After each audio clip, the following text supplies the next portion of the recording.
today I'm trying a different video format. I'm not sure if it'll last or if you'll even like it. Maybe you'll think I personally for some reason like the vertical videos, but I know not everybody does. So if you don't, let me know, leave a comment, just say, hey, not a fan.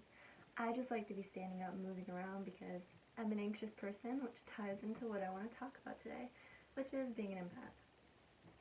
Now, if you Google what is an empath, it'll tell you that it's a paranormal phenomenon. It's not. It's not.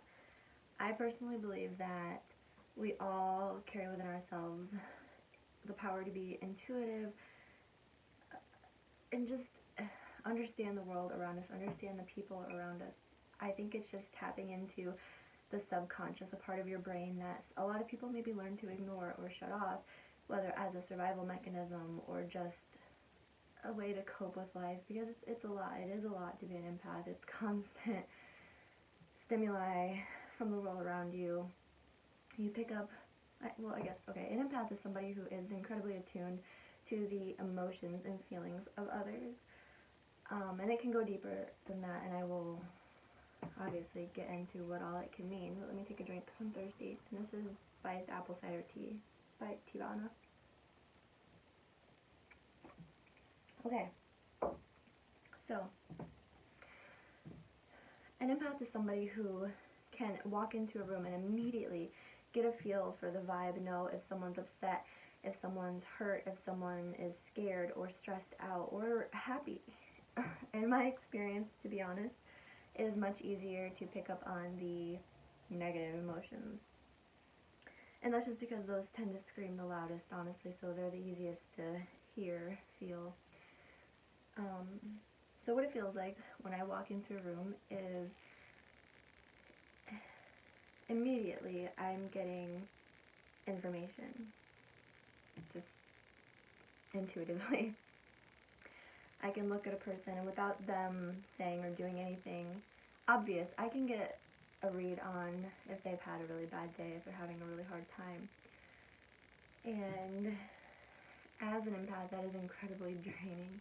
It is very hard when you are constantly dealing with a barrage of emotions from those around you. No matter how badly you want to help people, there's only so much that you as one person can do. And that's one of the hard parts of being an empath, is the constant influx of information. And you have to figure out how to deal with it. Some of the traits of an empath: you hate crowds.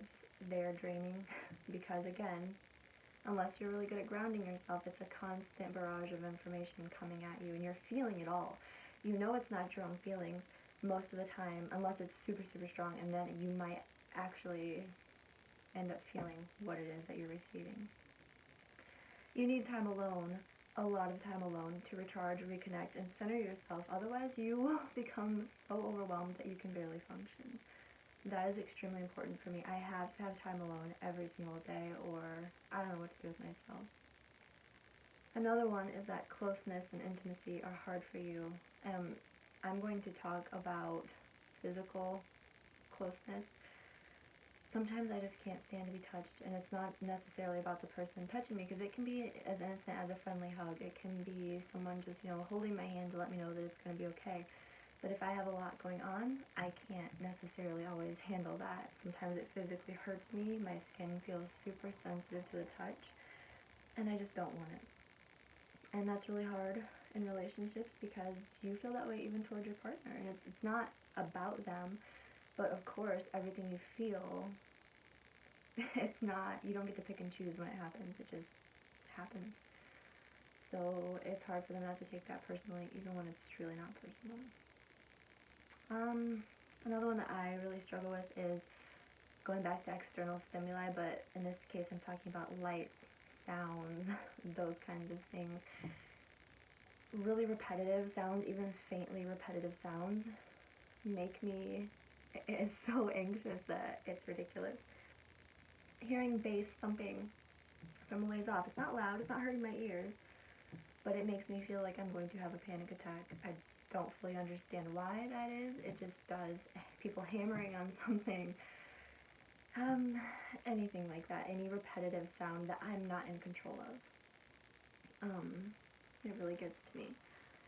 Lights is another one. I love the sun, excuse me, but I really have a hard time being out in the sun. It hurts my eyes, and most of the time if I'm outside for too long, I will get a pretty extreme headache. Like, I actually bought a ring light to put around my phone to record, and honestly, like, it's kind of hurting my eyes. I'm hoping that I'll get used to it. I'm trying not to squint at you, but if I do, I'm sorry. It's just the light's kind of bright and it hurts my eyes. What else is there? Nature. Again, back to the sun thing. I love being out in nature.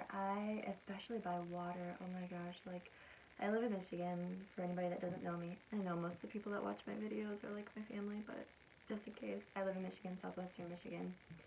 And a few years back, I went with my mom and dad to the UP, the Upper Peninsula, and we had a little, not very nice, but a little motel room, right on Lake Huron.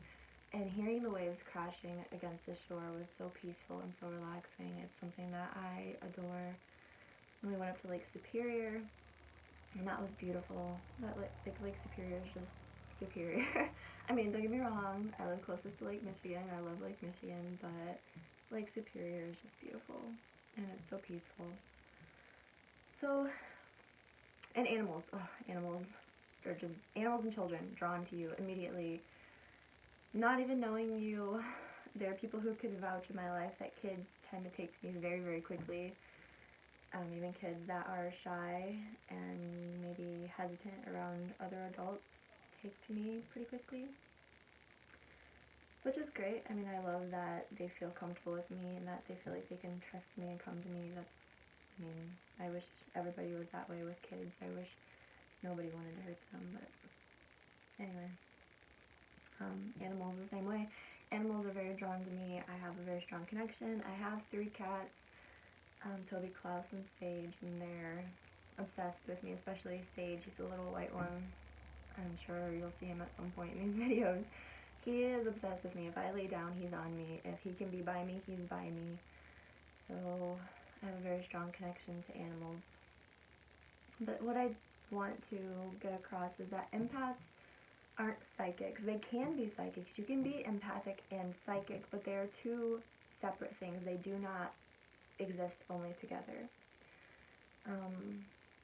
Now, as an empath, I do have what's called clairsentience and clairaudience, which means that I sometimes just intuitively know things that I shouldn't know, that I shouldn't, as in I should not be able to have known that. I shouldn't have that information, and yet I do. And clairaudience just means that I hear the things in my head sometimes. Not all the time. I don't talk to dead people. Okay? I fully believe that some people can. I personally don't. Mine kind of just pop into my head as thoughts, and I hear them in my head, and usually my own voice. And that's it, and it gives me information that I wouldn't otherwise have known. And most of it is just about people to be wary of most of the time. It's things like be careful, don't trust them, things like that. And it's not paranoia, it's a completely different feeling. I don't feel paranoid about it. I just am like, okay.